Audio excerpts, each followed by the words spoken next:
Hi friends, వంటలు ఎంతవరకు వచ్చాయి ఏంటి? వీకెండ్ కదండి, ఓన్ కష్టపడిపోద్దండి. Sunday full busy, full working day. Say yes or no?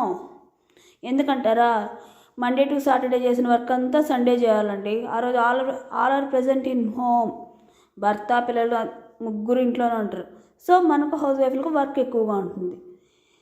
So అలాంటప్పుడు మనము సాటర్డే కొంచెం ఎక్కువ కష్టపడకూడదు. చాలా రిలాక్స్డ్గా కూల్గా చేయాలి వంటలు. అందులో మనకు నచ్చినవి చేయాలి.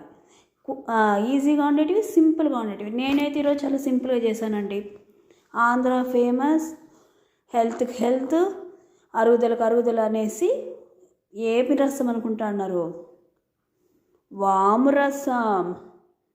అప్పటి కాలంలో అయితే వాము రసం చేశారా, సొంటి టీ పెట్టారా, సొంటి కాఫీ చేశారా, లేకపోతే సొంటి వేసి పిల్లలకు పాలలో దాయిపించారా అంటారు. మళ్ళీ మన కాలంలో అయితే చిన్నప్పుడు జిల్లేడు పాలు దాయిపించండి, పిల్లలు జ్వరాలు తగ్గుతాయి. కడుపు నొప్పి వస్తే కొంచెం సొంటి కడుపు చుట్టూరా పూయండి, లేకపోతే నీళ్ళలో కాబెట్టి తాపించండి అంటారు. ఇంకా ఎక్కువ కడుపు నొప్పి వస్తే తల్లాముకు ఎత్తి పూసి కడుపుకి కాళ్ళకి పూసేసి చల్లబడిందా లేదా అంటారు. మా కాలంలో అయితే మేము అట్లే ఉన్నామండి చిన్నప్పుడు. ఇప్పటి కాలంలో పారాసిటమాల్, సారిడాన్, ఇంకా చాలా ఉన్నాయి ట్యాబ్లెట్స్. మనకైతే ఇప్పటి వరకు అయితే ఓకే. ఇంక ఫ్యూచర్ జనరేషన్కి ఆకలి వేస్తే ఆకలికి ట్యాబ్లెట్, అన్నానికో ట్యాబ్లెట్, బోర్లకో ట్యాబ్లెట్, ఇలాంటివి వచ్చేస్తాయో ఏంటో. అందుకేనండి నేనైతే పూర్వకాలం పద్ధతిలో వాడతానండి. చాలా సింపుల్గాను, హెల్త్గాను, మనకు కొంచెం రిలాక్స్డ్గా ఉండేటివి. ఎందుకంటారా రిలాక్స్డ్ అని అంటాను? ఎన్ని పనులు చేస్తామండి మనము. పిల్లల్ని భర్తను ఆఫీస్కి రెడీ చేసి పంపించాలా, స్కూల్లో పంపించాలా, వాళ్ళకి టిఫిన్లు లంచ్లు ఒకరోజు చేసిన ఐటమ్ నెక్స్ట్ డే చేయకూడదు, నెక్స్ట్ డే చేసింది మళ్ళీ నైట్కి రిపీట్ కాకూడదు. Curry separate, sambar separate. Say yes or no? That's why I'm telling you.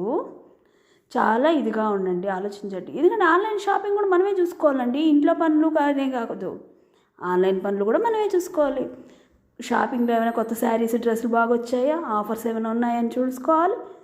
మళ్ళీ ఆలోచించుకోవాలి అందులో బెస్ట్ ఏదనేసి. మనకి ఇన్ని పనుల్లో మనం వంటల గురించి ఎలా ఆలోచించాలి? యూనిక్గా ఆలోచించాలి. సో నేనైతే అందుకే వామరసం చేస్తున్నానండి. వింటర్ కదండి, పిల్లలకు అరవడం లేదు, మెయిన్ కోల్డ్ కాఫ్ వస్తుంది అనేసి చేస్తానండి. చాలా సింపుల్ అండి.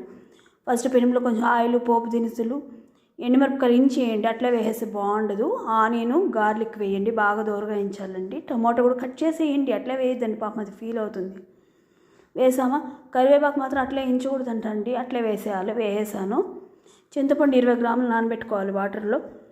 నానబెట్టేసి పక్కన మిక్సీ జార్లో కొంచెం ధనియాలు, మెంతులు, జీలకర్ర, మిరియాలు అవన్నీ వేసి బాగా నున్నగా మిక్సీ కొట్టేసి ఈ పెనంలో వేయించుతున్నాం కదండి, అందులోనే ఇవి కూడా బాగా దోరగా వేయించేసి చింతపులుపు నీళ్ళు పోయేసి తగినంత సాల్ట్ వేసి 5 to 10 minutes ఉడికిందంటే అంతే. వేడి వేడి రసం. నేనైతే టమాటా చిక్కుడుకాయ కర్రీ, వైట్ రైస్, మజ్జిగ. Please subscribe.